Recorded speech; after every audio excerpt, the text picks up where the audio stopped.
अस्सलाम वालेकुम गाइस, कैसे हो आप। आज की इस वीडियो के अंदर बेसिकली हम सीखने वाले हैं कि आप कैसे ई कॉमर्स स्टोर बना सकते हैं। ई कॉमर्स स्टोर क्या होता है। ई कॉमर्स स्टोर ऐसे ऑनलाइन वेबसाइट को कहते हैं जहां पर आप अपने किसी प्रोडक्ट या सर्विस को सेल करके वहां से आप अर्निंग कर सकते हैं। आज की डेट में ई कॉमर्स स्टोर बनाना बहुत ही आसान है। अगर आपको कोडिंग नहीं आती है या आपको प्रोग्रामिंग के बारे में कुछ भी नॉलेज नहीं है तो फिर भी आप बिना किसी कोडिंग के एक लाइन ऑफ कोड लिखे बगैर fully functional e commerce store आप बना सकते हैं। कैसे बनाएंगे उसकी तरफ जाने से पहले अगर आप video editing, web development, digital marketing, freelancing जैसे डिजिटल स्किल्स सीखना चाहते हैं तो मेरे इस चैनल को सब्सक्राइब कीजिए, क्योंकि मैं इस चैनल के ऊपर आपको ये सारी चीजें सिखाने वाला हूँ। और आपको ये वीडियो कहीं से भी पसंद आते हैं तो इस वीडियो को लाइक कीजिए, ताकि आपको फ्यूचर में मैं इन स्किल्स से रिलेटेड जो कुछ कंटेंट अपलोड करूँ उसका जानकारी सबसे पहले आपको ही मिले। तो बिना टाइम को वेस्ट किए चले शुरू करते हैं।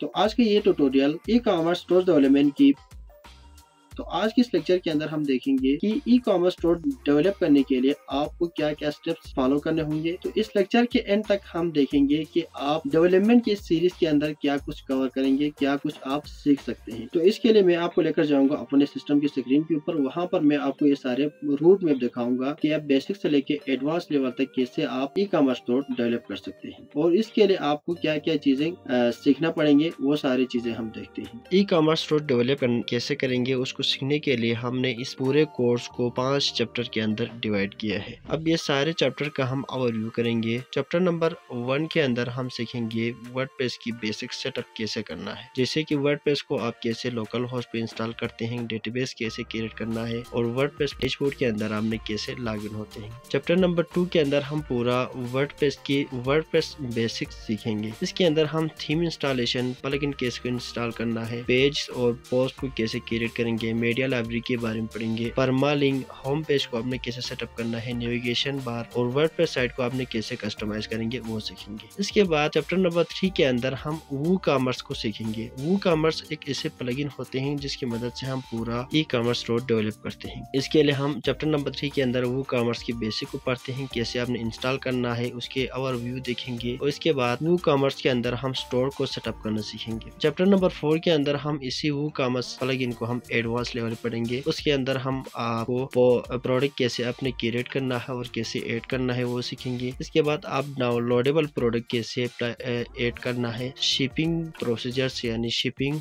सेटअप हम कंप्लीट करेंगे, टैक्स वगैरह ऐड करना सिखाएंगे, पेमेंट सेटअप करना सीखेंगे, पेमेंट मेथड सेटअप करना सीखेंगे। उसके अंदर हम टैक्स की सारे प्रोसेस को हम सेटअप करना सीखेंगे। इसके बाद पेमेंट सेटअप कैसे करना है, पेमेंट को आपने कैसे रिसीव करना है, इसके लिए हम डिफरेंट पेमेंट गेटवे का इस्तेमाल करते हैं। इसके बाद आप यूजर्स के लिए लॉगिन मैनेजमेंट कैसे आपने दे सकते हैं, कैसे आपने यूजर को आपके स्टोर के अंदर लॉगिन करना है वो सीखेंगे। इसके बाद आपने जब आपके पास ऑर्डर आते हैं तो आपने ऑर्डर को कैसे मैनेज करना है, कैसे आगे प्रोसीड करना है, कंप्लीट करना है, वो सारी चीजें सीखेंगे। और सबसे लास्ट में चैप्टर नंबर 5 है, इसके अंदर हम डोमेन और होस्टिंग को देखेंगे। इस चैप्टर के अंदर हम डोमेन क्या है उसको सीखेंगे, इसके बाद होस्टिंग क्या है वो देखते हैं, इसके बाद आप होस्टिंग कैसे परचेस कर सकते हैं, ये सारी चीजें हम पढ़ेंगे। तो ई कॉमर्स स्टोर्स को डेवलप करने के लिए हमें सबसे पहले इन वर्डप्रेस की बेसिक को सीखना बहुत ही जरूरी है। तो हम इन सारी चीजों को 1 बाय 1 करेंगे आने वाले तमाम इस डेवलपमेंट सीरीज के लेक्चर्स के अंदर। तो आज की इस फर्स्ट लेक्चर के अंदर हम चैप्टर नंबर 1 से शुरू करेंगे। चैप्टर नंबर 1 के अंदर हम पढ़ेंगे आज वर्डप्रेस की बेसिक सेटअप। वर्डप्रेस को आप लोकल होस्ट पे कैसे सेटअप करना है और इसके लिए आपने इंस्टॉल करना है। वर्डप्रेस को लोकल होस्ट के ऊपर आप इंस्टॉल करने के लिए सबसे पहले आपको एक सॉफ्टवेयर चाहिए। उस सॉफ्टवेयर का नाम है ज़ेम सर्वर। उसको आपने अपने गूगल क्रोम ऑन करना है और यहाँ पर आपने सर्च करना है डाउनलोड ज़ेम। जब डाउनलोड ज़ेम सर्च करेंगे तो आपके सामने बहुत से रिजल्ट आ जाएंगे। आपने ये फर्स्ट लिंक को ओपन करना है और इसके बाद आपके सामने ज़ेम सॉफ्टवेयर की सारे वर्जन आपके पास आ जाएंगे। अगर आप लिनक्स यूजर हैं तो आपके पास अलग से पोर्शन है, अगर आप विंडो यूजर है तो अलग से है, अगर आप एप्पल जैसे प्रोडक्ट का इस्तेमाल करते हैं iOS सिस्टम को तो आपके लिए अलग से वर्जन मिला हुए। मैं यहाँ पर विंडो इस्तेमाल कर रहा हूँ, इसके लिए मैं यहाँ से विंडो वाला वर्जन डाउनलोड करूंगा और यहाँ पर मैं इंस्टॉल करूंगा। इसके बाद आपने न्यू टैब ऑन करना है। न्यू टैब ऑन करके यहाँ पर आपने सर्च करना है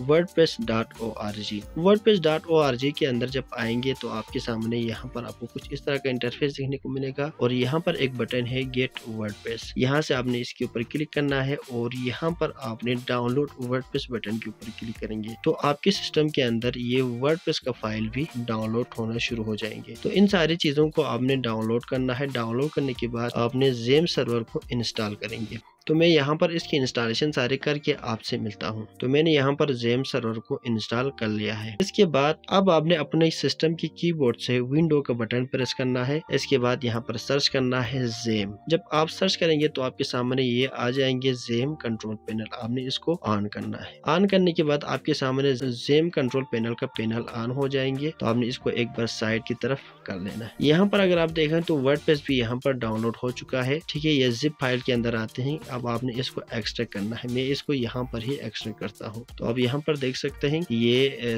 वर्डप्रेस यहाँ पर एक्सट्रैक्ट हो रहे हैं। ये एक्सट्रैक्ट होकर यहाँ पर आ रहे हैं। जब तक तो ये कंप्लीट नहीं होते हम इसको वेट करते हैं। तो आप यहाँ पर देख सकते हैं वर्डप्रेस फाइल भी यहाँ पर कम्प्लीटली एक्सट्रैक्ट हो चुके हैं। अब आपने क्या करना है, इस वर्डप्रेस फाइल को आपने यहाँ से कॉपी करना है और आपने अपने लोकल सी डिस्क के अंदर आना है। ठीक है, सी डिस्क के अंदर जब आप जेम सर्वर को इंस्टॉल करेंगे तो आपके पास ये वाला फाइल आ जाएंगे आपके लोकल सी डिस्क के अंदर। आपने इसको ओपन करना है। ओपन करने के बाद इसके अंदर डिफरेंट किस्म के फाइल होंगे। आपने इनमें से इस फाइल को ढूंढना है। इस फाइल का नाम है htdoc। आपने इसको ढूंढना है। इसके बाद आपने इसको ओपन करना है। ओपन करने के बाद आपने जो वर्डप्रेस का फाइल आपने कॉपी किया था आपने इसको यहाँ पर पेस्ट कर लेना है। ठीक है, मैंने यहाँ पर पेस्ट कर लिया है। तो ये पेस्ट हो रहे हैं इधर। तो ये यहाँ पर कम्प्लीटली कॉपी भी हो चुके हैं। अब आपने क्या करना है, यहाँ पर जो वर्डप्रेस लेके आ रहे हैं ना, अब आपने इस नेम को रीनेम करना है, यानी नेम को चेंज करना है। आप अपने स्टोर का नाम जो भी रखना चाहते हैं आप इसको यहाँ पर वो रख सकते हैं। ठीक है, इसलिए मैं यहाँ पर एक स्टोर का नाम देता हूँ।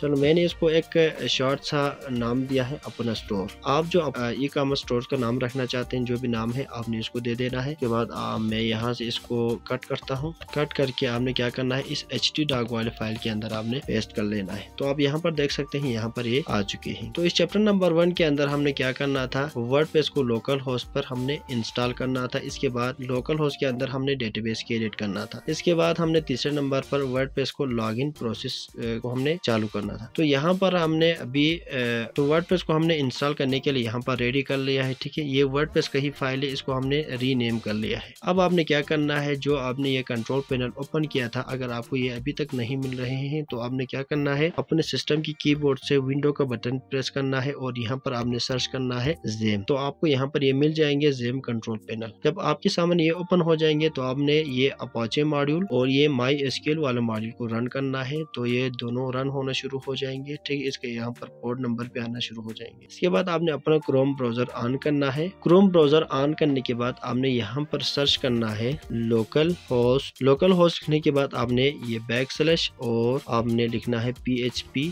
my admin। ये लिखने के बाद आपने इसको सर्च करना है। इसको सर्च करने के लिए आपके पास इंटरनेट होने की जरूरत नहीं है। ये इस पैनल की वजह से यहाँ पर जेम सर्वर आपकी ये ब्राउजर के अंदर ऑटोमेटिकली रन होना शुरू हो जाते हैं। फर्स्ट टाइम ये थोड़ा बहुत टाइम लेता है। तो आप यहाँ पर देख सकते हैं ये ओपन हो चुका है। इसके बाद आपके सामने कुछ इस तरह का इंटरफेस आ जाएंगे। आपने यहाँ पर जो डेटाबेस का ऑप्शन है आपने इसके ऊपर क्लिक करना है और यहाँ पर आपने डेटाबेस का नाम देना है। मैंने यहाँ पर नाम देना चाहता हूँ अपना स्टोर। ठीक है, जिस तरह मैंने वहां पर नाम दिया था यहाँ पर भी मैं ऐसे रख रहा हूँ। इसके बाद आपने इस क्रिएट बटन के ऊपर क्लिक करना है और यहाँ पर ये नाम देने के बाद आपने इस नाम को जरूर याद रखना है क्योंकि हमने इस नाम को किसी और जगह पर भी यूज करना है। यहाँ पर आप देख सकते हैं अपना स्टोर नाम का एक डेटाबेस बनकर आ चुके हैं। इसके बाद मैं यहाँ पर एक न्यू टैब ओपन करूंगा और यहाँ पर मैं दोबारा सर्च करूंगा लोकल होस्ट। लोकल होस्ट के बाद आप बैक फॉरवर्ड स्लैश, ठीक है, सॉरी बैकस्लैश। इसके बाद आपने जहाँ पर वर्ड इस htdoc के अंदर जब आप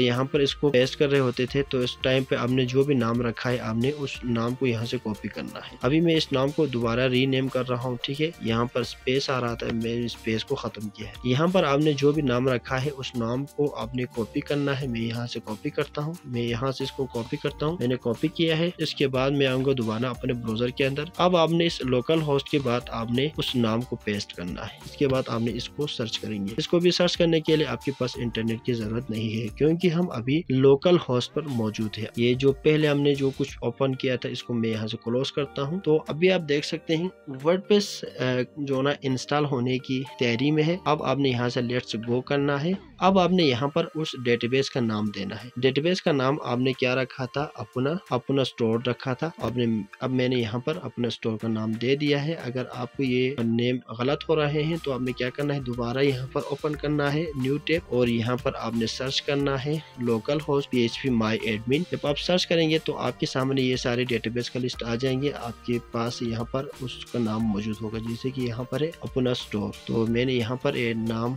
थोड़ा स्पेलिंग वगैरह मिस्टेक कर लिया था, ठीक है। अपना स्टोर आपने एग्जैक्ट वही नाम देना है जो कि आप डेटाबेस को क्रिएट करते हुए यहाँ पर नाम रखा था, इसलिए वो डेटाबेस दोनों का नाम सेम होना चाहिए। इसके बाद यूजर नेम के अंदर आपने लिखना है रूट और पासवर्ड को आपने एज इट इज छोड़ना है। डेटाबेस होस्ट को भी आपने ऐसे छोड़ना है। टेबल प्रेफिक्स को भी आपने ऐसे छोड़ना है। इसके बाद आपने सबमिट बटन के ऊपर क्लिक करना है। सबमिट बटन के ऊपर क्लिक करने के बाद आपने यहाँ से रन द इंस्टॉलेशन करना है। तो ये 2 सेकंड के अंदर आपको वर्डप्रेस इंस्टॉल हो जाएंगे। अब ये बेसिक कॉन्फ़िगरेशन है, ठीक है। अब आपने अपना साइट का नाम देना है, जैसे कि मैंने पहले दिया था अपना, मैं यहाँ पर नाम दे रहा हूँ अपना स्टोर। इसके बाद आपने जो यूजर नेम रखना है आपने उस नेम को रखना है। मैं फॉर एग्जांपल यहाँ पर एडमिन रखता हूँ। इसके बाद एक स्ट्रॉन्ग सा पासवर्ड देना है। मैं यहाँ पर सिंपली एडमिन ही देता हूँ अपने आसानी के लिए, ठीक है। जब आप लाइव काम कर रहे होंगे तो आपने यहाँ पर एक स्ट्रॉन्ग सा पासवर्ड रखना है। इसके बाद मैं इसको कंफर्म करता हूँ, अपना ईमेल यहाँ पर दे देता हूँ। इसके बाद आपने ये सर्च इंजन विजिबिलिटी है, आपने इसको ऐसे छोड़ना है, यहाँ पर चेक नहीं करना है। इसके बाद आपने यहाँ से इंस्टॉल वर्डप्रेस बटन के ऊपर क्लिक करेंगे तो वर्डप्रेस यहाँ पर इंस्टॉल होना शुरू हो जाएंगे। ये कुछ ही सेकंड के अंदर इंस्टॉल हो जाएंगे और आपके सामने लॉगिन वाला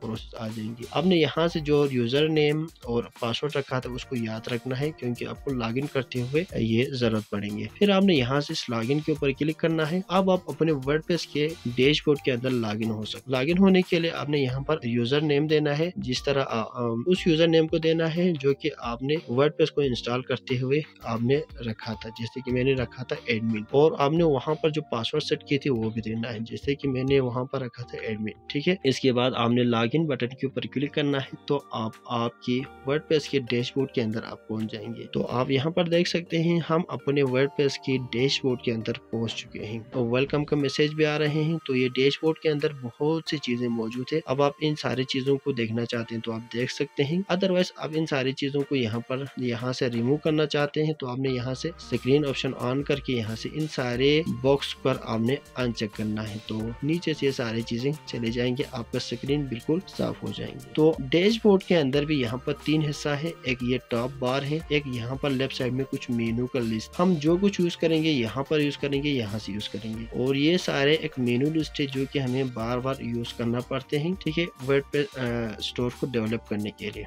तो ये है वो वर्डप्रेस का डैशबोर्ड जो कि जब भी हमें बैक एंड पर कुछ न कुछ चेंजिंग करना है, कुछ काम करना है तो हमें यहाँ पर लॉगिन होना पड़ते हैं। तो हमने जब भी लॉगिन होना है तो आपने यहाँ पर लिखना है लोकल होस्ट के बाद स्लैश और अपना नाम अपने स्टोर का नाम देना है। नाम देने के बाद आपने यहाँ से फिर स्लैश लगाकर WP एडमिन लिखना है। तो इस तरह आप अपने वर्डप्रेस के डैशबोर्ड के अंदर आप लॉगिन हो सकते हैं। तो ये यहाँ पर कुछ मेनू है, यहाँ पर आपके स्टोर का नाम भी आ रहे हैं, यहाँ पर कुछ और भी ऑप्शन आ जाएंगे। इन सब चीजों को हम जब भी हमें इस्तेमाल करने का मौका मिले वहां पर हम डिटेल से उन चीजों के बारे में पढ़ेंगे। तो ये था आज के हमारे चैप्टर नंबर 1 जिसमें हमने पढ़ा है वर्डप्रेस को आपने कैसे लोकल होस्ट पर इंस्टॉल करना है और लोकल होस्ट के अंदर आपने कैसे डेटाबेस क्रिएट करेंगे और वर्डप्रेस को इंस्टॉल होने के बाद आपने इसके डैशबोर्ड के अंदर लॉगिन करना है। तो ये कुछ चीजें थी जिसको हमने कवर किया है, बेसिक चीजें वर्डप्रेस के बारे में। तो उम्मीद करता हूँ आप लोगों के लिए बहुत अच्छी तरह से समझ में आ चुके होंगे। अगर मुझसे कुछ पॉइंट पॉइंट मिस हो गया है या आपको कुछ चीजें समझ में नहीं आ रहे हैं तो आप मुझे इंस्टाग्राम पर भी मैसेज कर सकते हैं या आप इसी वीडियो के कमेंट सेक्शन में आप कमेंट करके मुझसे पूछ सकते हैं। इंस्टाग्राम का लिंक आपको डिस्क्रिप्शन में मिल जाएंगे। अगर आप इस वीडियो से कुछ न कुछ सीखने को मिला है तो इस वीडियो को लाइक कीजिए। चैनल को अभी तक सब्सक्राइब नहीं किया तो चैनल को सब्सक्राइब कीजिए, इससे मुझे भी थोड़ा बहुत मोटिवेशन मिलता है। मैं मिलता हूँ